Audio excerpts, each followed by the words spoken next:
রাজনীতির সংস্কৃতির কোনো পরিবর্তন হয়নি। প্রার্থীরা তারা কালো টাকা, পেশি শক্তি বা সাদা টাকার ব্যবহার করছে।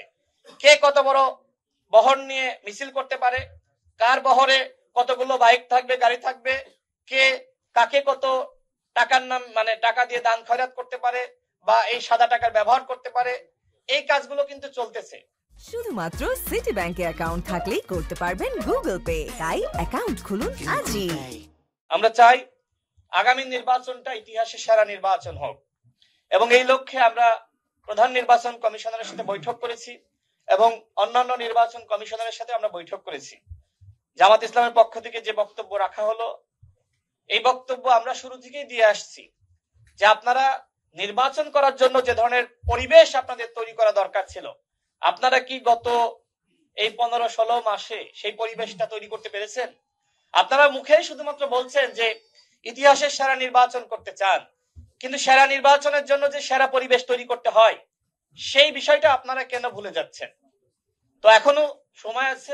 নির্বাচন কমিশন বলছে যে তফসিল ঘোষণার পরে তাদের মূল দায়িত্ব। তাহলে তফসিল ঘোষণার আগে সরকারের দায়িত্ব ছিল। ডক্টর মোহাম্মদ ইউনূসের উপরে আমরা সবাই আস্থা রেখেছিলাম, কিন্তু আমার কাছে মনে হয় তিনি আমাদের আস্থা ভঙ্গ করেছেন। তিনি পারেননি বাংলাদেশের রাজনীতির যে সংস্কৃতি, সেই সংস্কৃতির ছিকি আনাও তিনি পরিবর্তন করতে পারেননি। তিনি অনেক বড় নেতা হতে পারেন, তিনি নিজেই বলেছেন আমরা কিন্তু আন্তর্জাতিক মানের খেলোয়াড়। তিনি শুধুমাত্র বাংলাদেশ ছাড়া অন্যান্য দেশে গিয়ে খেলেন।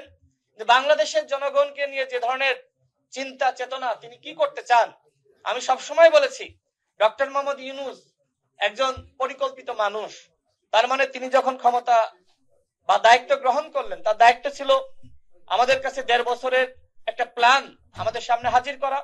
তিনি প্রথম মাসে কি করতে চান, দ্বিতীয় মাসে কি করতে চান, তার 6 মাসের প্ল্যান কি, তার সরকারের 1 বছরের প্ল্যান কি, তার সরকারের 1.5 বছরের প্ল্যান কি। আমরা কি এই প্ল্যান পেয়েছি? আমরা পাইনি।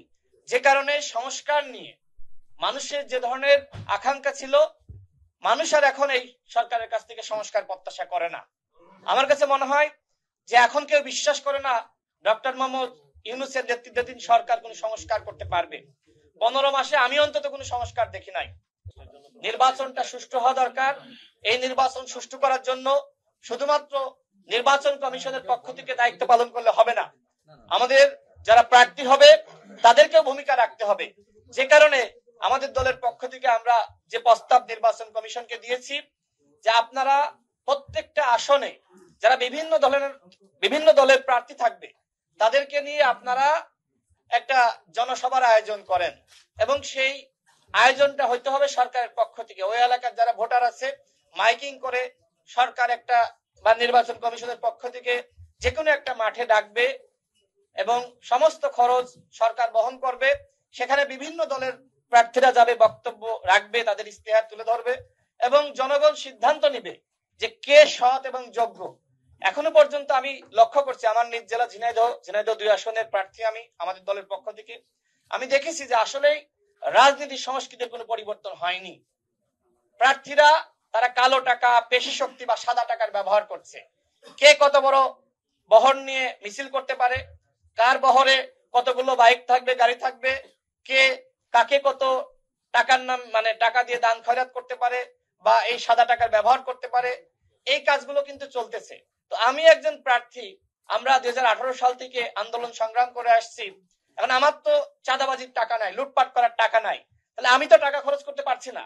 তার মানে সরকার যে বলছে যে আগামী নির্বাচনটা হবে ইতিহাসের সেরা নির্বাচন, ঠিক আছে আপনি ইতিহাসের সেরা নির্বাচন করলেন, কিন্তু সংসদে সেই মমতাজের মতন সেই আপনার এমপিরা গেল, সংসদে সেই ব্যবসায়ী এমপিরা গেল, চাঁদাবাজ এমপিরা গেল, এর মাধ্যমে কি পরিবর্তন হবে?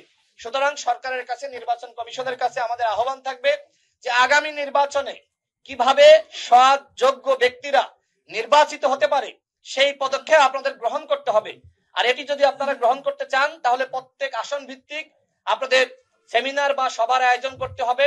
জনগণকে আপনারা ডাকবেন, সেখানে প্রার্থীরা গিয়ে তার ইশতেহার তুলে ধরবে, বক্তব্য তুলে ধরবে।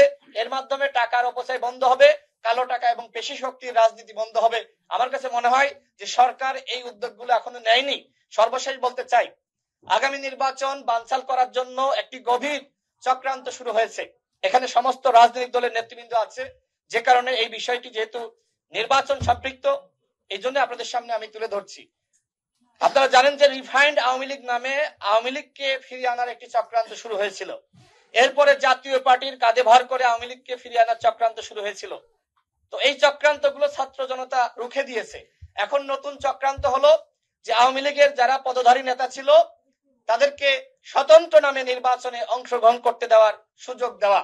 আমাদের দলের পক্ষ থেকে ইতিমধ্যে আমরা প্রধান নির্বাচন কমিশনার বরাবর এবং অন্যান্য নির্বাচন কমিশনার বরাবর আমরা স্মারকলিপি দিয়েছি এবং আমরা আহ্বান জানিয়েছি আগামী নির্বাচনে এই নিষিদ্ধ আওয়ামী লীগের কোন পদধারী নেতা স্বতন্ত্র বা অন্য কোন নামে নির্বাচনে অংশগ্রহণ করতে পারবে না। যেহেতু দল হিসেবে আওয়ামী লীগ নিষিদ্ধ হয়েছে, তাদের সাংগঠনিক কার্যক্রম নিষিদ্ধ, সুতরাং এই নিষিদ্ধ সংগঠনের কোন নেতা স্বতন্ত্র ভাবেও নির্বাচনে অংশ নিতে পারবে না। আমি মনে করি এখানে প্রত্যেকটা দলের উচিত এই বিষয়ে বক্তব্য দেওয়া, বিবৃতি দেওয়া, সচেতন থাকা। এদের উদ্দেশ্য কিন্তু নির্বাচনে যাওয়া না, এদের উদ্দেশ্য ভারতের নির্দেশনায় স্বতন্ত্র ভাবে নির্বাচনে অংশ নিয়ে নির্বাচন বানচাল করা। বাংলাদেশে ১-১১ ছাড়া কোনোভাবে আওয়ামী লীগ ফিরতে পারবে না। সুতরাং কিভাবে অরাজকতা সৃষ্টি করে নির্বাচনের পরিবেশ নষ্ট করে কিভাবে শেখ হাসিনাকে আওয়ামী লীগকে ফিরিয়ে আনা যায় সেই চক্রান্তে কিন্তু লিপ্ত হয়েছে।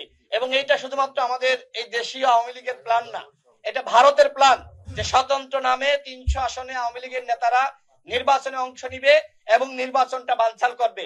আগামী নির্বাচন বানচাল হোক সেটি নিশ্চয়ই আমরা কেউ চাই না। সুতরাং আগামী নির্বাচনে ডামি মামি স্বতন্ত্র কোনোভাবেই আওয়ামী লীগের পদধারী নেতারা অংশ নিতে পারবে না।